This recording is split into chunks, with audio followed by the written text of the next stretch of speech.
हिमालय की ऊंचाइयों में, जहां हवा की हर सांस अपने साथ शांति की चादर लिए चलती है, वहां बर्फ की चुप्पी के नीचे एक शिवलिंग सोया हुआ है। यह कोई प्रसिद्ध तीर्थ नहीं, ना ही वहां भक्तों की कतारें हैं। यह स्थान मानचित्रों से गायब, रास्तों से अनजाना और स्मृतियों से विस्मृत है। कहते हैं, यहाँ कभी एक ऋषि ध्यानस्थ हुआ करते थे, जिनके तप से स्वयं महादेव प्रकट हुए थे। उन्होंने उसी स्थान पर एक अदृश्य शिवलिंग की स्थापना की थी, जिसे केवल श्रद्धा की आंखें देख सकती थी। समय की परतें बदलती रहीं। ऋषि विलीन हो गए और प्रकृति ने उस मंदिर को वापस अपने भीतर समेट लिया। पेड़ों की जड़ें दीवारों को चीरती हुई भीतर तक उतर आईं। छत पर बर्फ की चादर जम गई और घंटियों की ध्वनि हवा में गुम हो गई। अब वहां कोई शिला नहीं बोलती, केवल मौन है, विस्तृत, ठहरा हुआ और गहराई से भरा। स्थानीय चरवाहों की माने तो कभी-कभी रात के तीसरे पहर में उस पहाड़ी से एक मंद ज्योति दिखाई देती है, जैसे कोई दिया किसी अदृश्य हाथ से जलाया गया हो।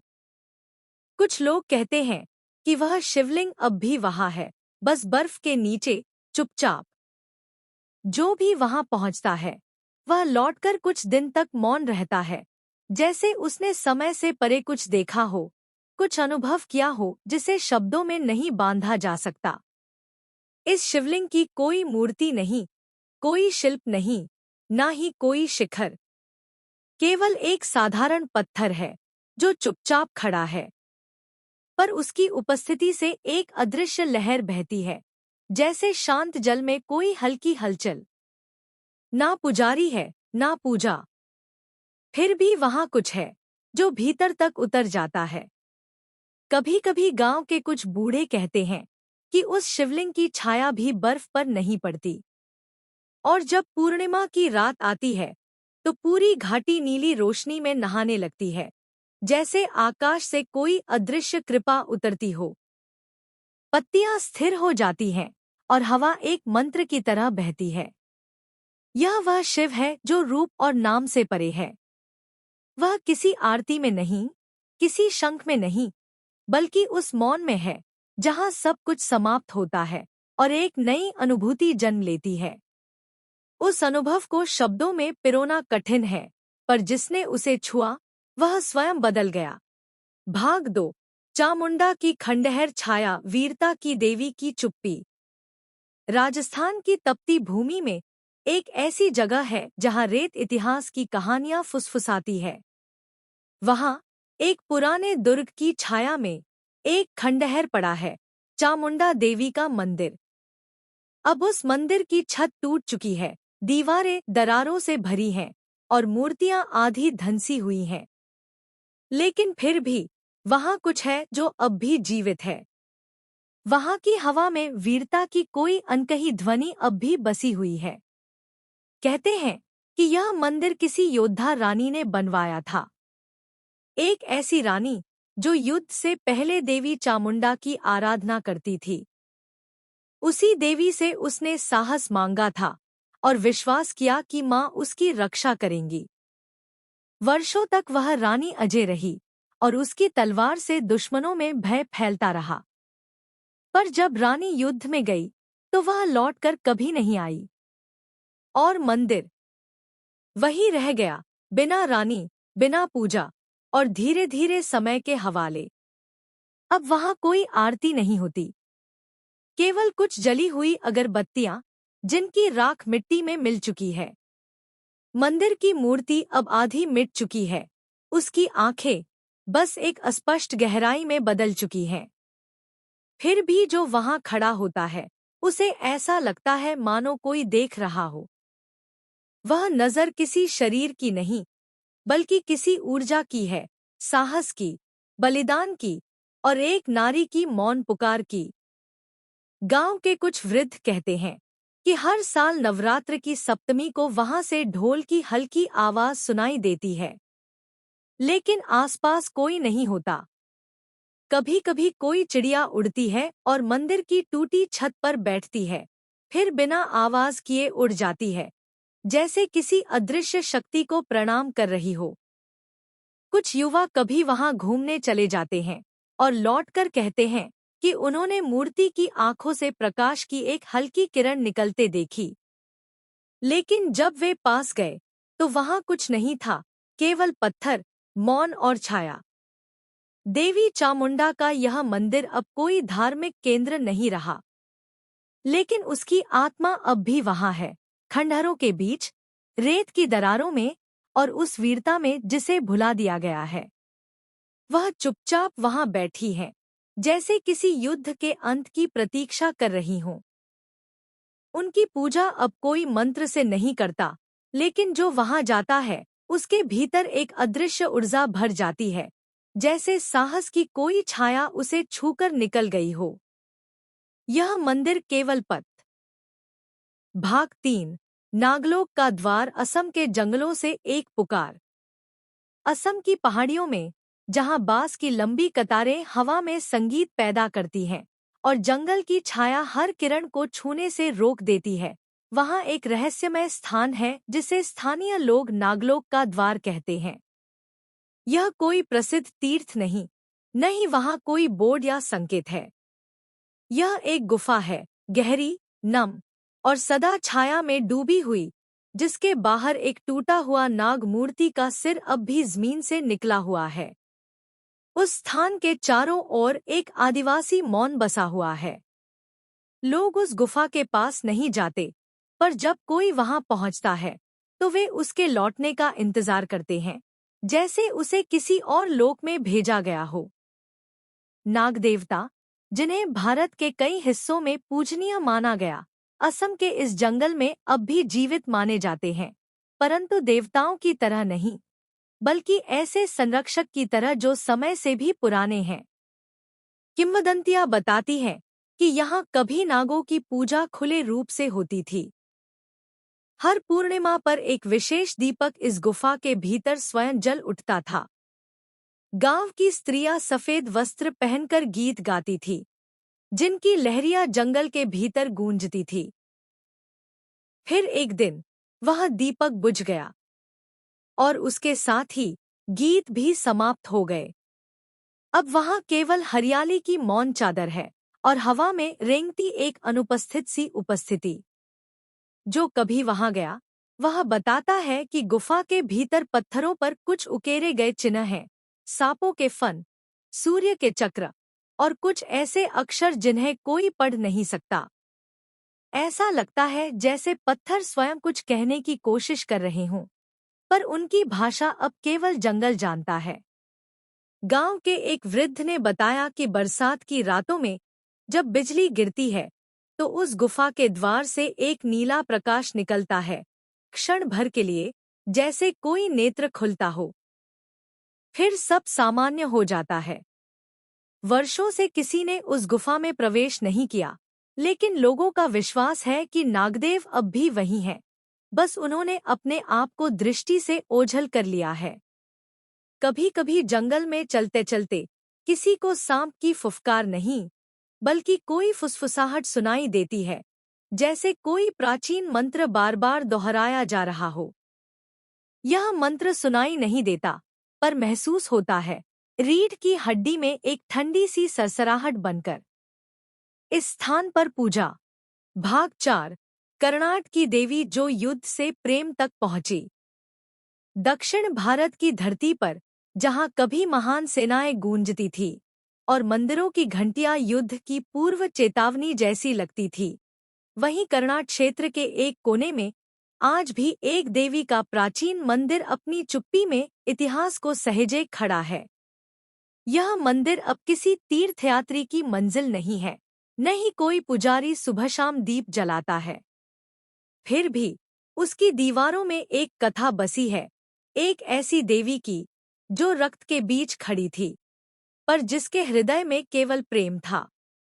कहते हैं, यह देवी पहले एक युद्ध देवी मानी जाती थी। उसकी प्रतिमा के हाथों में तलवार और खप्पर होते थे और मंदिर के बाहर शिलालेखों पर योद्धाओं की कथाएं उकेरी गई थी। वह देवी वीरों की मां कही जाती थी, जो युद्ध में जाने से पहले उसकी शरण लेते थे। माना जाता था कि जिसकी ओर वह मुस्कुरा दे, उसका परचम लहराता था। पर जब समय ने करवट बदली और युद्धों की जगह सन्नाटे ने ले ली, तब यह मंदिर भी धीरे धीरे वीरान होता गया। पुजारी चले गए, दान बंद हो गया और दीप बुझने लगे। तब एक दिन एक स्त्री वहां आई, एक साधारण अज्ञात स्त्री। उसने मंदिर की टूटी हुई मूर्ति को फूल अर्पित किए और कहा, तुम अब युद्ध की देवी नहीं, प्रेम की देवी बनो, क्योंकि समय बदल गया है। कहते हैं, उस रात मंदिर की मूर्ति का मुख कुछ नरम हो गया, जैसे सौम्यता उस कठोर पत्थर को छू गई हो। और तभी से वहां की हवा बदल गई। अब वहां कोई रणगीत नहीं सुनाई देता, बल्कि एक ऐसी शांति बहती है जो भीतर तक उतर जाती है। देवी की मूर्ति में अब भी वही शस्त्र हैं, पर आंखों में क्रोध नहीं, एक स्थिर करुणा है। गांव की महिलाएं अब भी वहां चुपचाप फूल रख जाती हैं, कोई मंत्र नहीं, कोई घंटा नहीं, बस मौन। वे मानती हैं कि देवी अब उन भावनाओं की रक्षक हैं जो कहे नहीं जाते, प्रेम, करुणा और आत्मबल।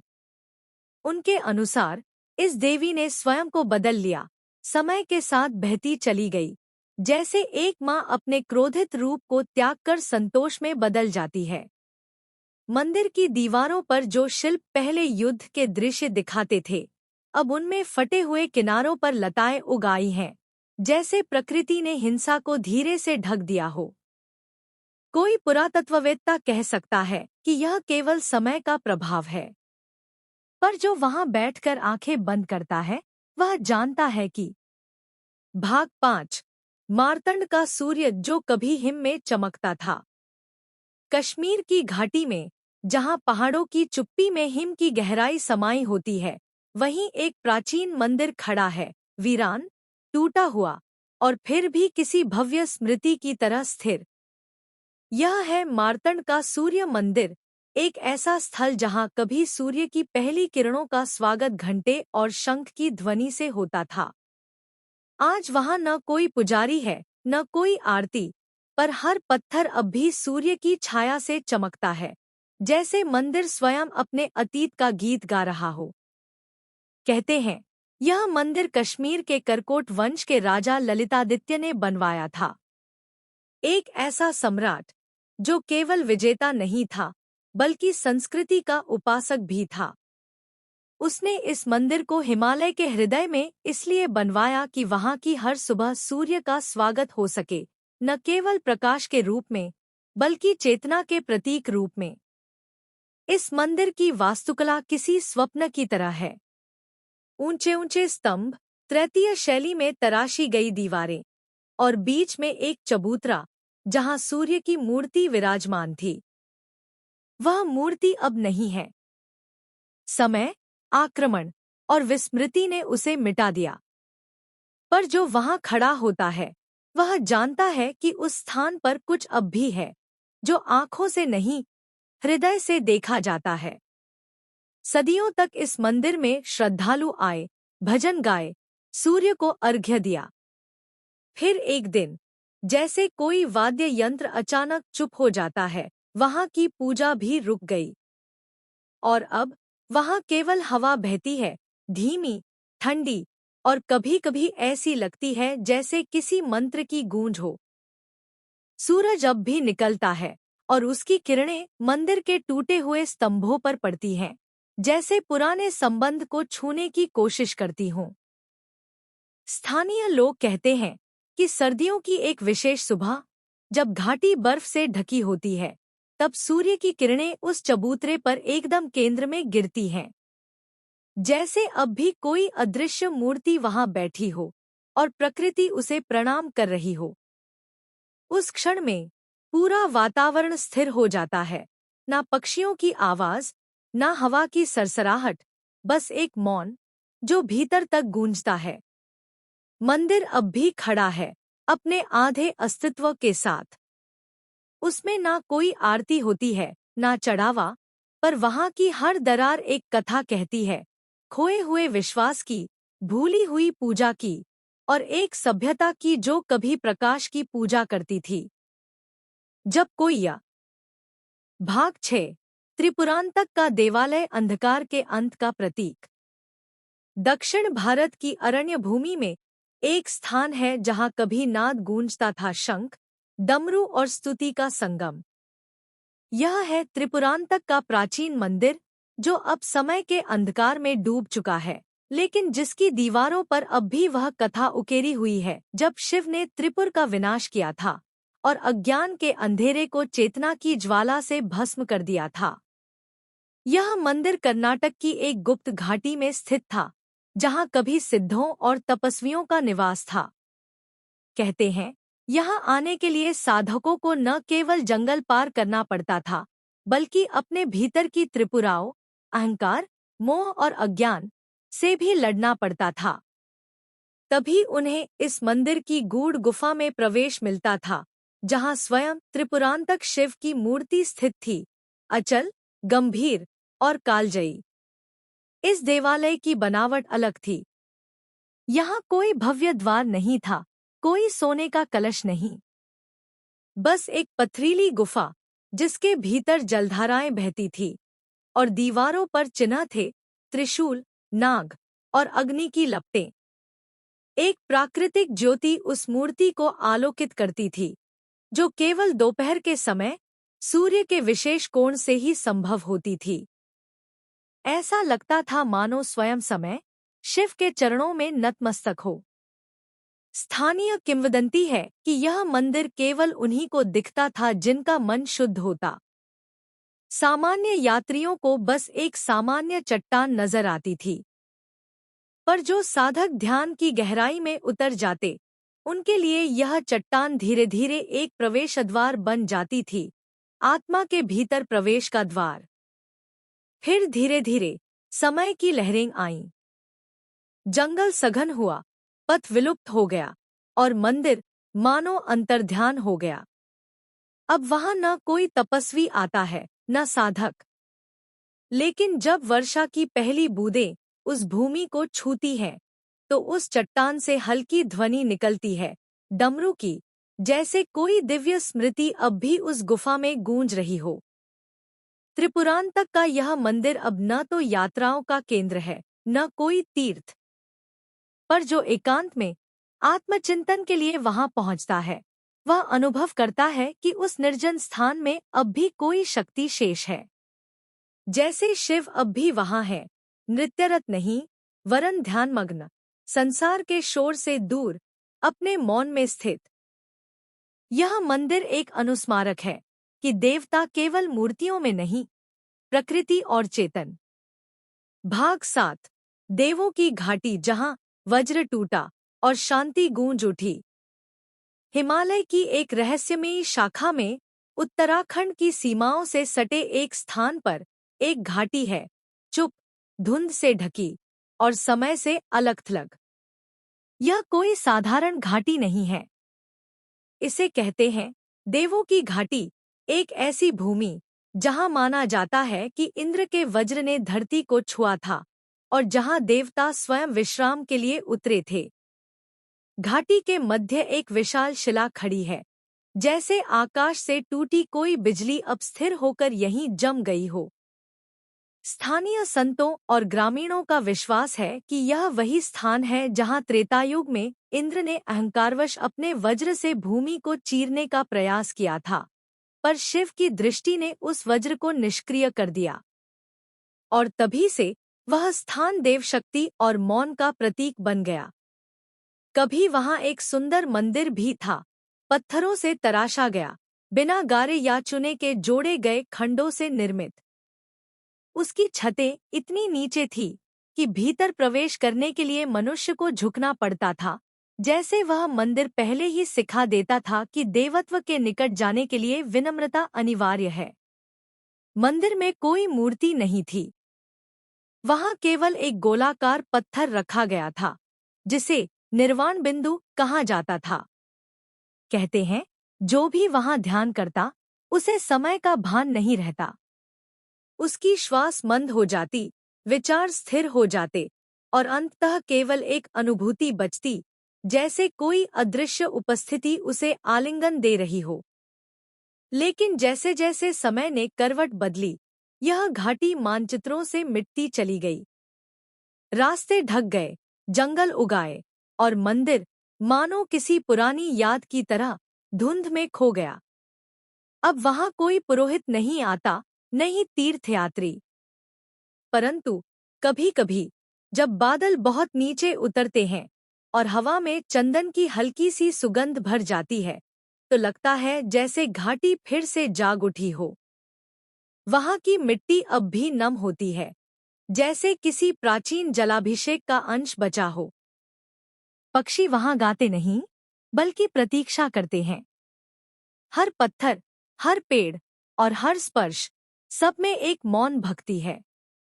जैसे देवता अब भी उस घाटी में हैं, पर रूप नहीं, ऊर्जा के रूप में। देवों की घाटी अब एक भूली हुई स्मृति बन चुकी है। पर जो कभी वहां पहुंचा, वह जानता है, यह वह स्थान है जहां वज्र टूटा था और उसी क्षण शांति की गूंज पृथ्वी पर फैल गई थी। भाग 8। नागों का शिवालय, जहां फुफकार में गूंजता था मंत्र।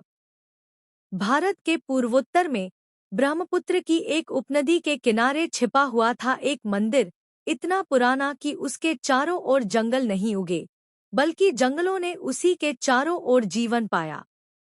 यह था नागों का शिवालय, एक स्थल जहां देवता और नाग एक ही छत के नीचे पूजे जाते थे।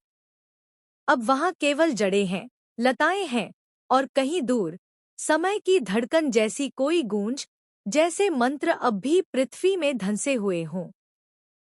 यह मंदिर नाग वंश के आराध्य शिव को समर्पित था, वह रूप जिसमें शिव के गले में वासुकी नाग ही नहीं, बल्कि हजारों नागों की चेतना समाहित मानी जाती थी।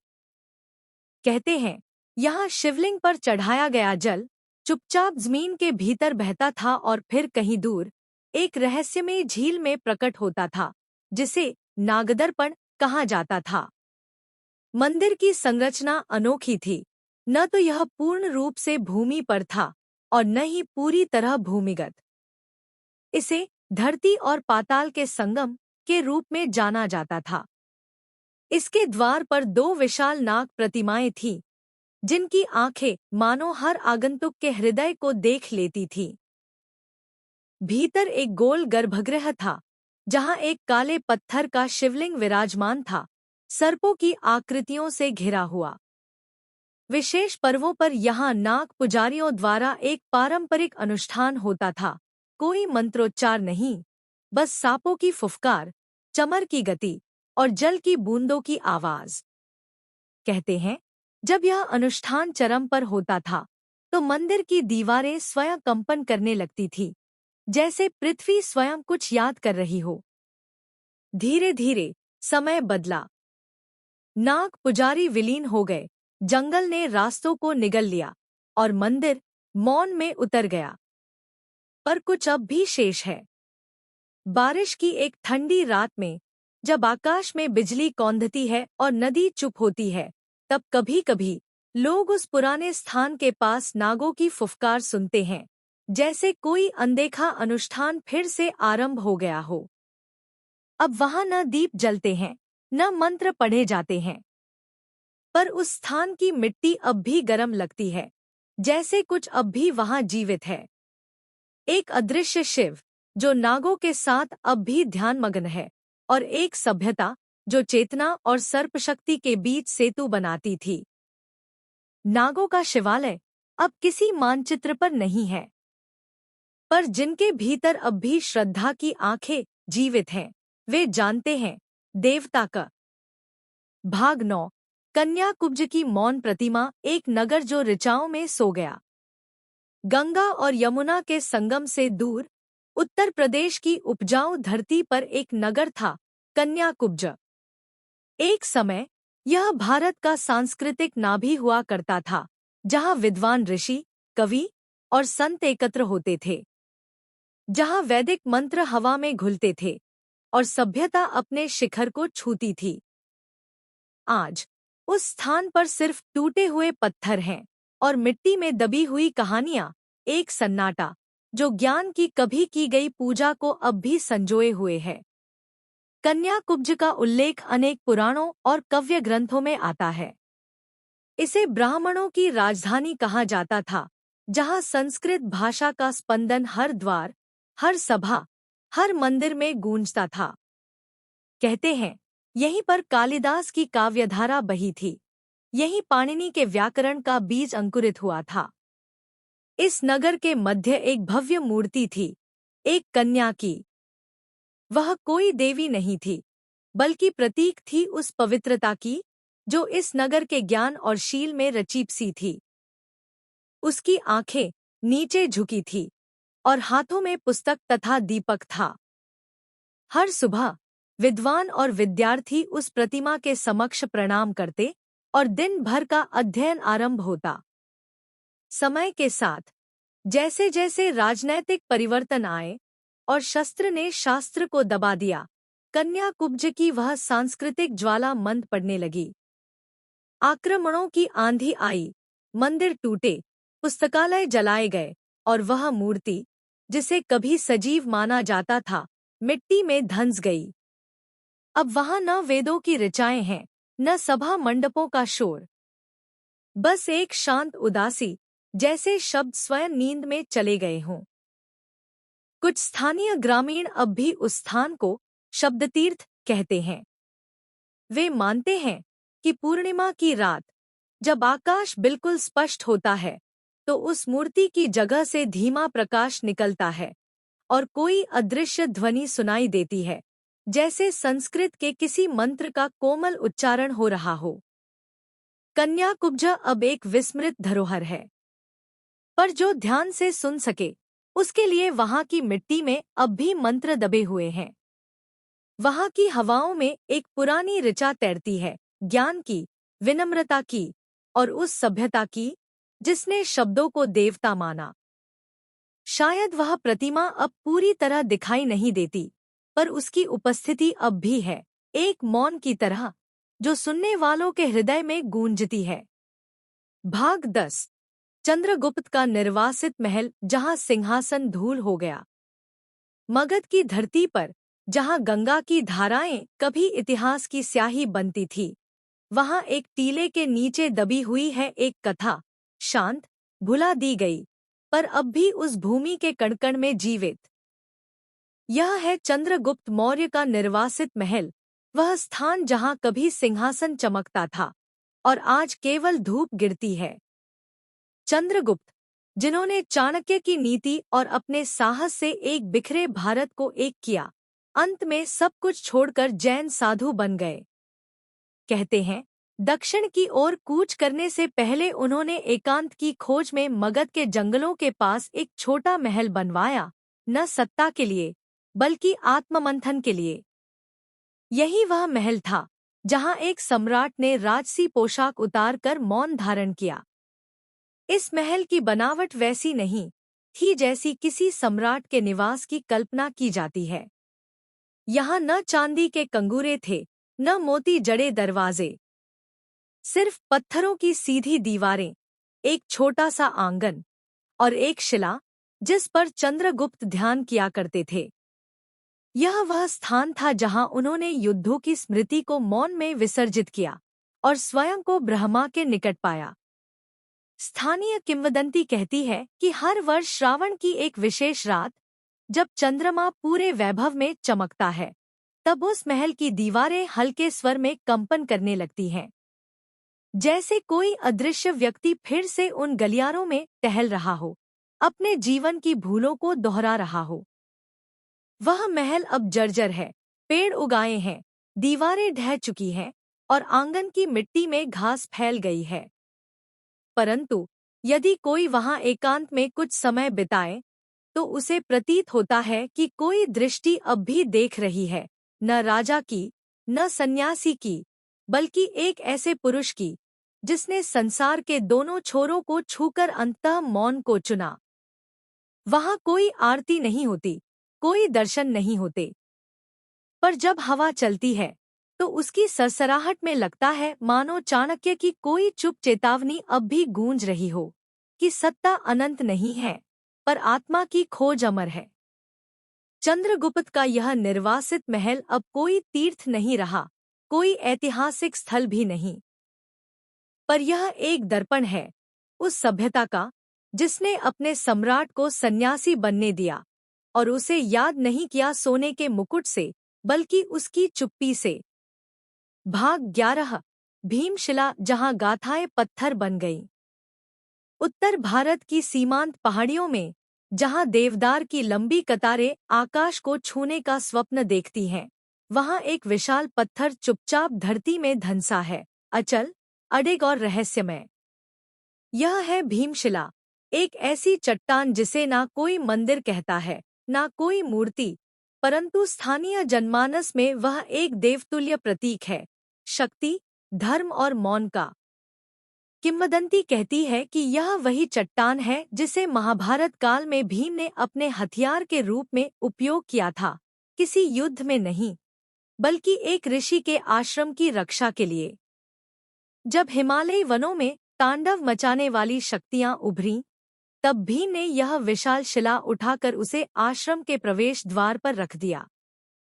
तभी से यह स्थान भीमशिला के नाम से जाना गया। यह शिला सामान्य पत्थर नहीं लगती। इसकी सतह पर समय के साथ गहरी रेखाएं उभर आई हैं, कुछ वैदिक प्रतीकों जैसी, कुछ हथेलियों की आकृति में। कहते हैं, जो मन से शांत होता है वह इन रेखाओं को पढ़ सकता है, जैसे वे कोई पुराना श्लोक हो, धरती के गर्भ से निकला हुआ। भीमशिला के चारों ओर कभी एक छोटा आश्रम था। वहां सन्यासी और साधक आते थे, न किसी सिद्धि की लालसा में, बल्कि सिर्फ मौन साधना के लिए। वह स्थल मंदिर नहीं था, पर हर शिला, हर वृक्ष, हर ध्वनि, सब पूजा के ही भाग थे। वहां घंटियां नहीं बजती थीं, न दीप जलते थे, केवल वायु बहती थी, और उसमें लयबद्धता होती थी, जैसे किसी सूक्ष्म मंत्र की गूंज। समय के थपेड़ों ने आश्रम को निगल लिया। साधु चले गए, वृक्षों ने रास्ते छिपा दिए, और अब वहां केवल एक चट्टान है, वही जिसे किसी ने हिलाया नहीं, छुआ नहीं, बस दूर से नमन किया। वर्तमान में भी कुछ चरवाहे जब उस मार्ग से गुजरते हैं तो चुपचाप सिर झुकाते हैं, बिना यह जाने कि वह क्या है, पर महसूस करते हुए कि वह कुछ है। एक उपस्थिति, एक स्मृति, एक चुप्पी जो बहुत कुछ कहती है। भीमशिला अब कोई पर्यटन स्थल नहीं। वहां जाने के लिए कोई सड़क नहीं, कोई संकेत नहीं, पर जो उसे खोज लेता है वह जानता है, यह केवल एक पत्थर नहीं, यह एक गाथा है जो बोलती नहीं, पर सुनाई देती है। भाग 12। वट वृक्ष की अंतिम छाया, जहां ऋषियों का समय थम गया। गंगा के एक पुराने मोड़ पर, वहां जहां अब नदी का प्रवाह शांत हो चला है, एक अकेला वट वृक्ष खड़ा है, विशाल, विस्मृत और समय से थका हुआ। कोई मंदिर नहीं, कोई चौकी नहीं, नहीं कोई नाम की पट्टिका, पर स्थानीय वृद्ध अब भी कहते हैं, यह वही वट है जहां ऋषियों ने अंतिम बार यज्ञ किया था। यह है वह स्थान जहां समय ने स्वयं रुककर प्रणाम किया था। कहते हैं, यह वट वृक्ष वैदिक काल से भी पहले का है। इसकी जड़ों में कभी हवन कुंड गढ़े गए थे, इसकी शाखाओं से कभी यज्ञ की ध्वनि गूंजती थी। यह वह स्थान था जहां 8 ऋषियों ने वर्षों तक मौन व्रत में तप किया था, और अंत में प्रकृति की गोद में विलीन हो गए थे, न मृत्यु, न समाधि, बस विलय। इस वृक्ष की एक विशेष बात यह थी, इसकी छाया समय के साथ नहीं चलती थी। वह जहां सुबह पड़ती थी, वहीं शाम तक बनी रहती, जैसे कोई अदृश्य शक्ति स्वयं उसे स्थिर रखती थी।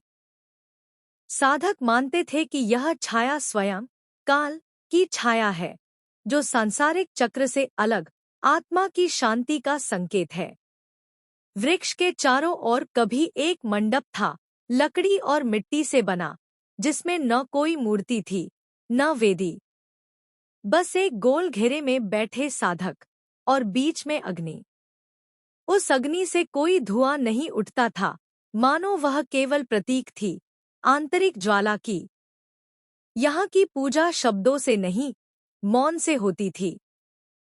समय बदला। नदी ने दिशा बदली, गांव उजड़ गए और वृक्ष के चारों ओर उग आए कांटे और निर्जनता। अब वहां कोई नहीं आता, केवल कुछ पक्षी और कभी-कभी दूर से आते हुए मेघ, जैसे पुराने ऋषियों की कोई स्मृति फिर से ऊपर मंडराने लगी हो। जो कोई भी इस वट के नीचे कुछ देर बैठता है, वह महसूस करता है जैसे उसकी सांसें धीमी हो गई हों, विचार शांत हो गए हों। कोई दृष्टि नहीं दिखती, कोई शब्द नहीं सुनाई देता, पर भीतर एक कंपन सा होने लगता है, जैसे आत्मा किसी पुरानी पुकार को पहचान रही हो। यह वट वृक्ष अब ना किसी ग्रंथ में वर्णित है, ना किसी मानचित्र में चिन्हित, पर वह अब भी वहीं खड़ा है, समय से परे, स्मृति के केंद्र में। एक प्रतीक कि कुछ पूजा ऐसी भी होती है जो शब्दों से नहीं, मौन से गूंजती है। भाग 13। अनाहत नगरी, जहां घंटियां अब भी स्वप्नों में बजती हैं। रेगिस्तान की तपती रेतों के बीच, जहां दिन में सूरज जलता है और रातें सितारों से बोझिल होती हैं, वहां कभी एक नगरी थी, अनाहत। न तो यह किसी राजा की राजधानी थी, न व्यापारिक केंद्र। यह एक ध्यान नगरी थी, जहां हर गली, हर चौराहा और हर दीवार ध्यान और संगीत के लिए बनी थी। अब यह नगरी नहीं रही, बस रेत के नीचे दबी हुई प्रतिध्वनियां हैं और नींद में बजती घंटियों की झलक। अनाहत का अर्थ है वह ध्वनि जो बिना किसी आघात के उत्पन्न होती है। इसी सिद्धांत पर इस नगरी की रचना हुई थी। मंदिरों के शिखर घंटियों से नहीं, पत्थर की झंकारों से सजे थे। जलकुंडों के चारों ओर संगीत लहरियों के चिन्ह बने थे। और सबसे अद्भुत था अनाहत मंडप, जहां साधक घंटों आंखें बंद कर बैठे रहते थे, केवल वह ध्वनि सुनने के लिए जो कहीं बजती नहीं, पर भीतर गूंजती है। कहते हैं इस नगरी के स्थापक कोई राजा नहीं, बल्कि एक संगीतज्ञ ऋषि थे, जिन्होंने वाणी और मौन के संधिबिंदु को इस नगरी का मूल बनाया। यहाँ कोई मूर्ति पूजा नहीं थी, कोई मंत्र नहीं, बस राग, स्वर और आत्मा के भीतर उठती अनाहत ध्वनि। यहाँ की शिक्षा भी मौन से दी जाती थी। गुरु केवल एक राग छेड़ता और शिष्य उसे ध्यान से समझता। पर समय सदा स्थिर नहीं रहता। एक भीषण आंधी आई और अनाहत नगरी रेत में समा गई। न कोई युद्ध हुआ, न आक्रमण, बस प्रकृति ने उसे अपने भीतर छिपा लिया, जैसे यह नगरी स्वयं निर्वाण को प्राप्त हो गई हो। अब वहां केवल रेगिस्तान है और बीच बीच में उभरती कोई टूटी हुई ईंट, कोई सजीव प्रतीक जो मिटने से इनकार करता है। रात के तीसरे पहर, जब रेगिस्तान में हवा चलती है, कुछ लोग कहते हैं दूर से घंटियों की धीमी सी आवाज आती है। न वह तेज होती है, न स्पष्ट, पर कुछ ऐसी कि नींद के किनारे खड़ा मन उसे पहचान लेता है। कुछ बंजारे उस दिशा में सिर झुकाते हैं, कुछ साधक उस स्वप्न को ध्यान में उतरते हैं। अनाहत नगरी अब मानचित्र से मिट चुकी है, पर जिसने कभी भीतर की ध्वनि सुनी हो, वह जानता है यह नगरी अभी भी है। शायद वहां नहीं, पर उसके भीतर, जहां हर मौन एक संगीत बन जाता है। भाग 14। शालिवाहन की भूली हुई राजधानी, मिट्टी में दबी सभ्यता की सांसें। दक्कन की भूमि पर, जहां अब झाड़ियों और खेतों के बीच गुमनाम टीले पड़े हैं, वहां कभी एक भव्य राजधानी बसती थी, प्रतिष्ठानपुर। यही थी सम्राट शालिवाहन की नगरी, जिनका नाम अब केवल पुराने पंचांगों की तिथि में मिलता है। पर उस समय यह नगर कला, विज्ञान और नीति का अद्भुत संगम था, जहां समय भी जैसे विनम्र होकर चलता था। प्रतिष्ठानपुर गोदावरी नदी के किनारे बसा था, कहते हैं, नदी के प्रवाह की लय को देखकर ही वहां की गलियां बनाई गई थी, सीधी नहीं, बल्कि संगीत की तरह बहती हुई। राजप्रासाद से लेकर सामान्य जन के निवास तक हर स्थान वास्तु और प्रकृति की गहराई से जुड़ा हुआ था। यहाँ शालिवाहन का शासन न्याय और शांति के लिए प्रसिद्ध था, एक ऐसा सम्राट जिसने तलवार से अधिक तूलिका और तराजू को महत्व दिया। नगर के मध्य था एक मंदिर नहीं, बल्कि एक ज्ञानचक्र, गोलाकार भवन जिसके भीतर 7 द्वार थे और हर द्वार एक शास्त्र को समर्पित था। बच्चे वहीं पढ़ते थे, वृद्ध वहीं ध्यान करते थे और राजा स्वयं भी प्रतिदिन 1 घंटा वहां मौन में बैठते थे। यह वह नगरी थी जहां राजा और ऋषि में कोई अंतर नहीं माना जाता था। समय के साथ आक्रमणों की परछाइयां यहां भी पहुंची, लेकिन प्रतिष्ठानपुर ने युद्ध नहीं किया, बल्कि स्वयं को मिट्टी में समा लिया। लोगों ने अपने भवनों को तोड़ा, पुस्तकालयों को जलाया नहीं, पर उन्हें भूमिगत कर दिया। और फिर वे स्वयं अलग अलग दिशाओं में निकल गए, जैसे एक महान व्रत पूरा हुआ हो। अब वहां केवल टीले हैं, कुछ चुप, कुछ दरारों से भरे। पर यदि किसी दिन कोई शोधार्थी, कोई यात्री, कोई मौन प्रेमी वहां पहुंच जाए और मिट्टी की परत हटाए, तो नीचे से ईंटें मिलती हैं, जिनमें शब्द खुदे हुए हैं। उन शब्दों में कुछ नहीं बदला, आज भी वे उतने ही जीवित हैं जितने तब थे। कुछ स्थानीय चरवाहे कहते हैं, पूर्णिमा की रात को यदि वहां चुपचाप बैठा जाए, तो जमीन के भीतर से धीमा कंपन सुनाई देता है, जैसे कोई सभा अब भी चल रही हो, जैसे कोई नीति का पाठ अब भी दोहराया जा रहा हो। प्रतिष्ठानपुर अब इतिहास की पुस्तकों में कहीं छोटा सा उल्लेख मात्र है, पर उसकी आत्मा अब भी जिंदा है, मिट्टी में, हवाओं में और उन कहानियों में जो पीढ़ी दर पीढ़ी बिना लिखे सुनाई जाती। भाग 15। वनदेवी की छाया। जहां पेड़ थे, वहां देवता थे।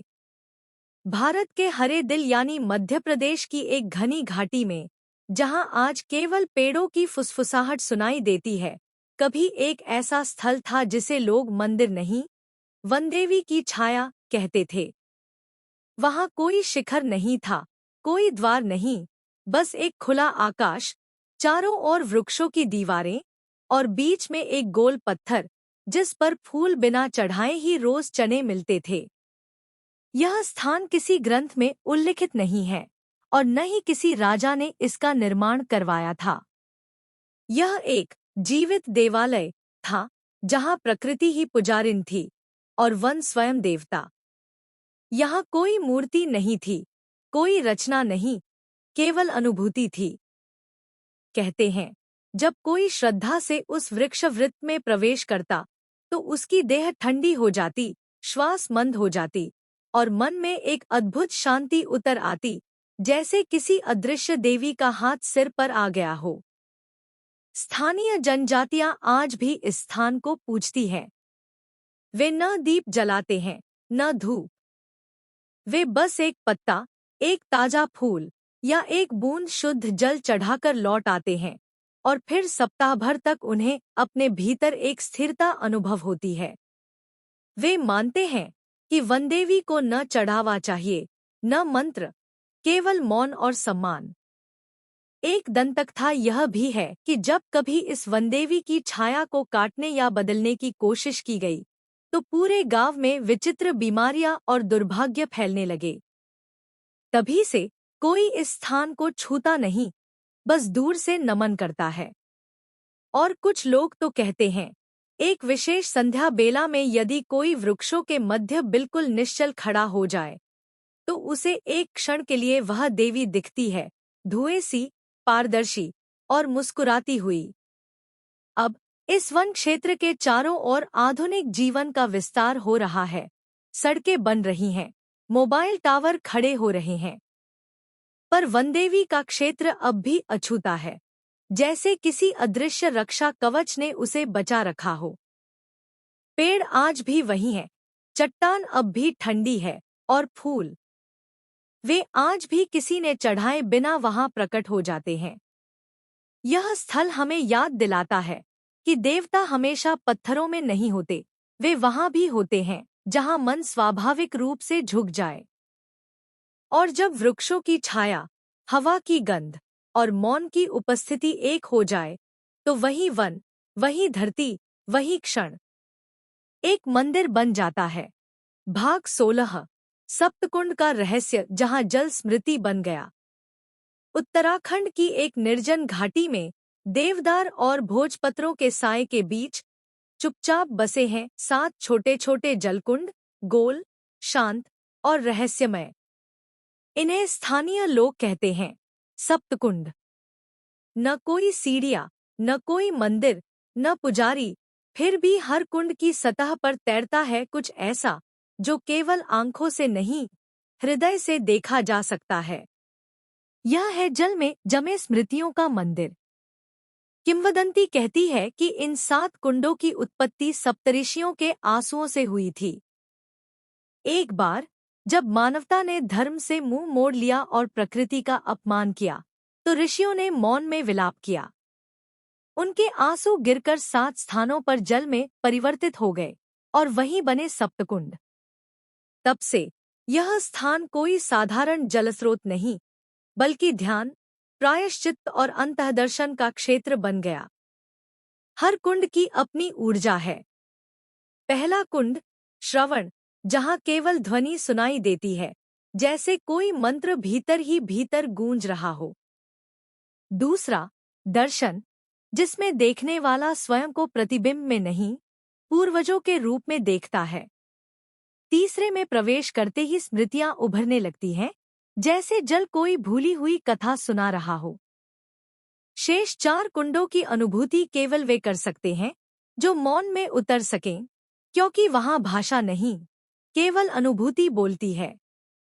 साधकों का मानना है कि इन कुंडों में नहाना नहीं होता, बस पास बैठकर मौन रहना होता है।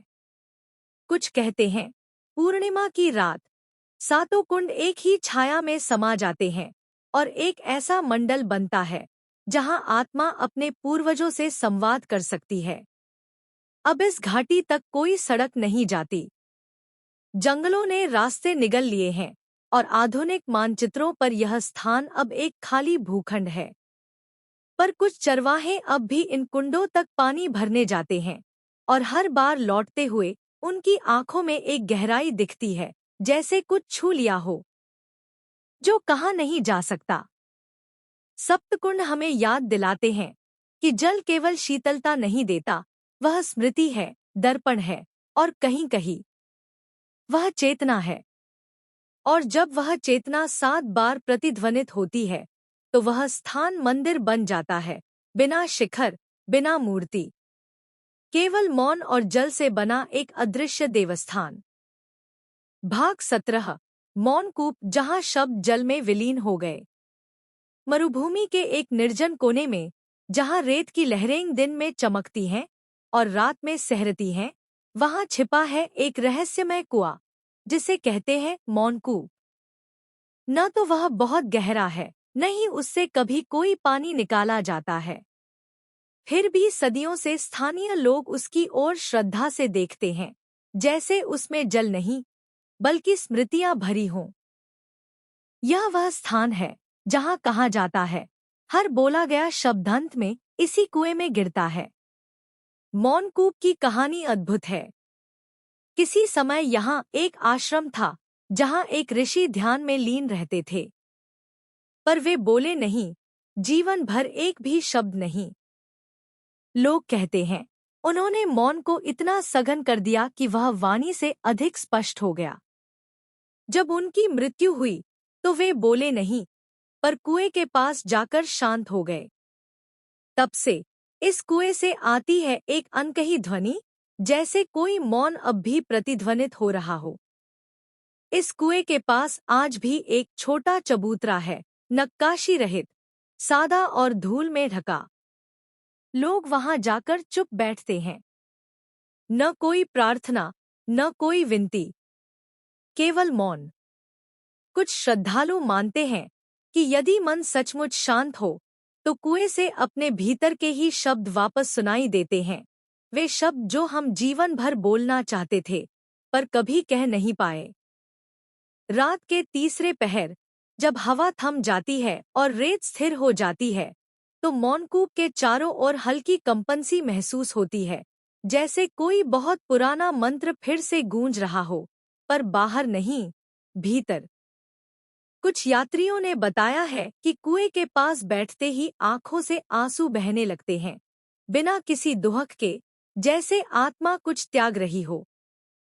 अब इस स्थान की कोई देखरेख नहीं करता, ना दीप जलते हैं, ना पूजा होती है।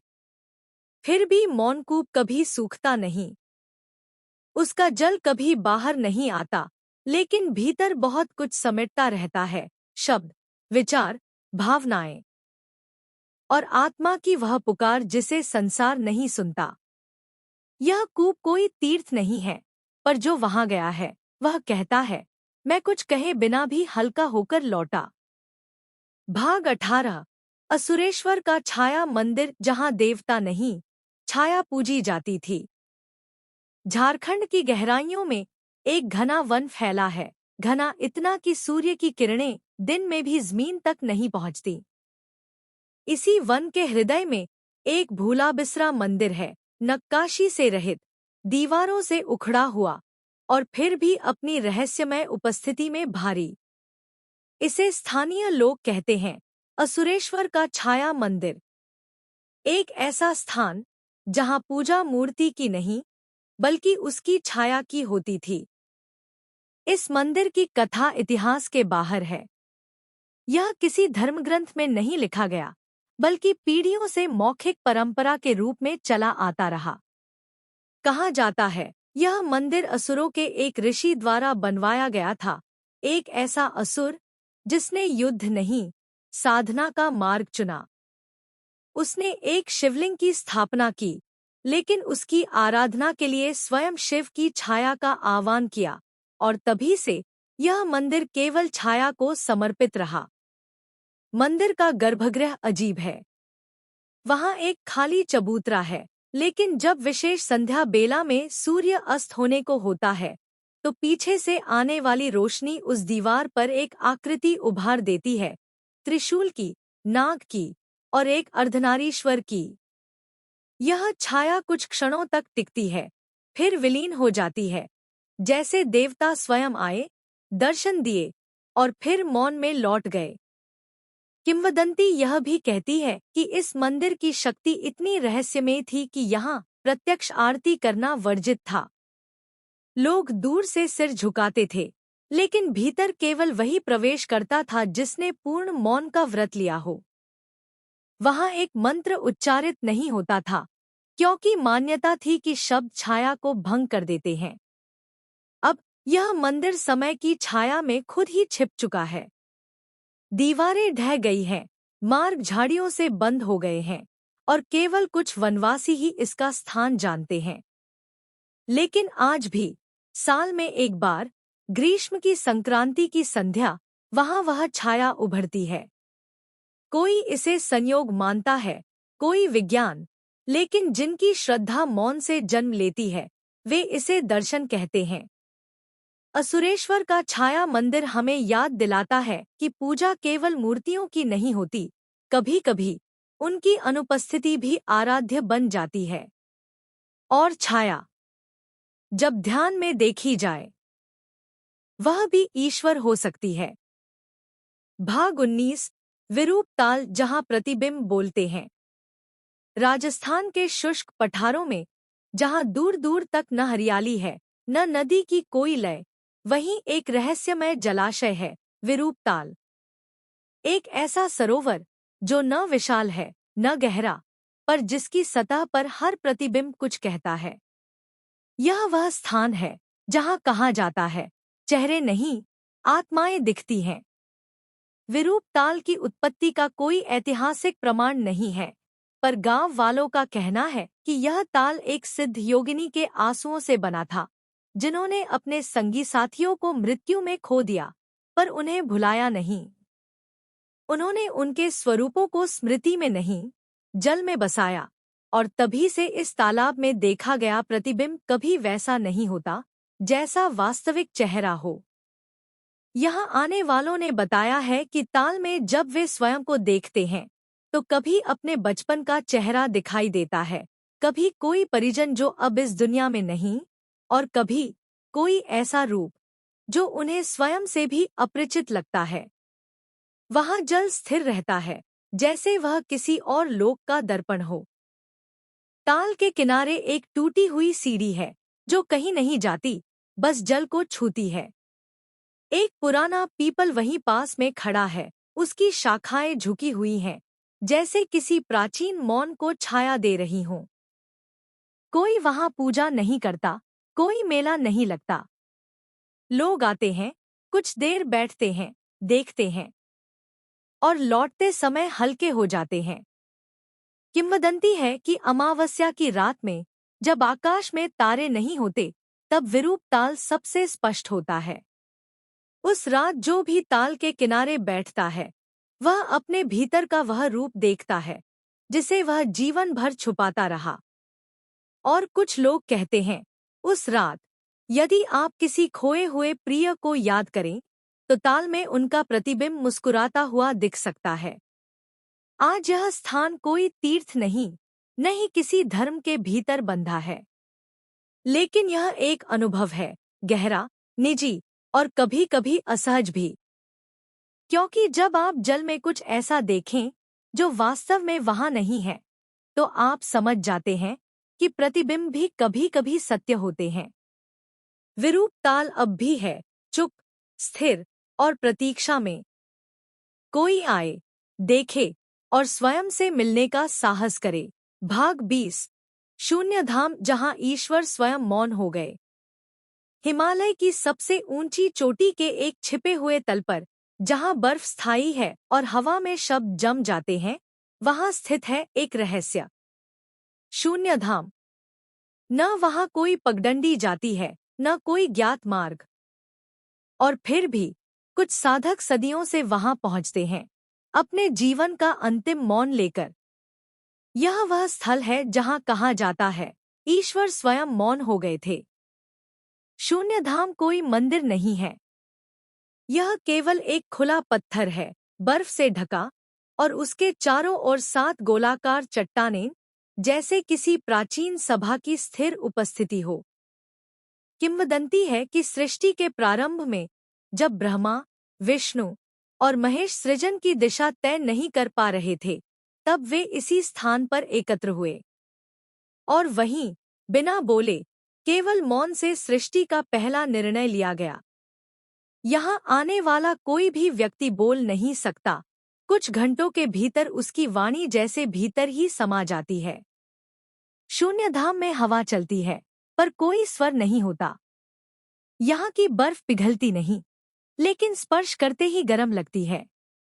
साधक मानते हैं कि यह साक्षात शून्य का धाम है, जहाँ न सृजन है, न विनाश, केवल अस्तित्व।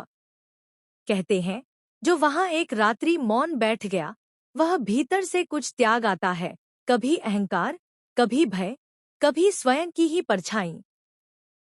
और जो जागते हुए वहां सो गया, वह लौटकर कभी पहले जैसा नहीं रहा। उस व्यक्ति की दृष्टि, वाणी और गति, सब कुछ धीमा, स्पष्ट और शांत हो जाती है, जैसे समय ने उसे छू लिया हो। अब वहां कोई नहीं जाता, क्योंकि मार्ग लुप्त हो चुका है। पर कभी-कभी किसी बर्फीले तूफान के बाद एक साधक दिखाई देता है, अकेला, चुपचाप उतरता हुआ। उसके वस्त्र साधारण होते हैं, लेकिन उसकी आंखों में एक ऐसा शून्य होता है जिसमें संपूर्ण ब्रह्मांड समा जाए। शून्य धाम कोई विरासत नहीं है, वह कोई पूजा स्थल भी नहीं। वह एक प्रतीक है कि जब सृष्टि थम जाती है, जब सभी ध्वनियां मौन हो जाती हैं, तब वही अंतिम धाम प्रकट होता है। और वहां ईश्वर भी कुछ नहीं कहते,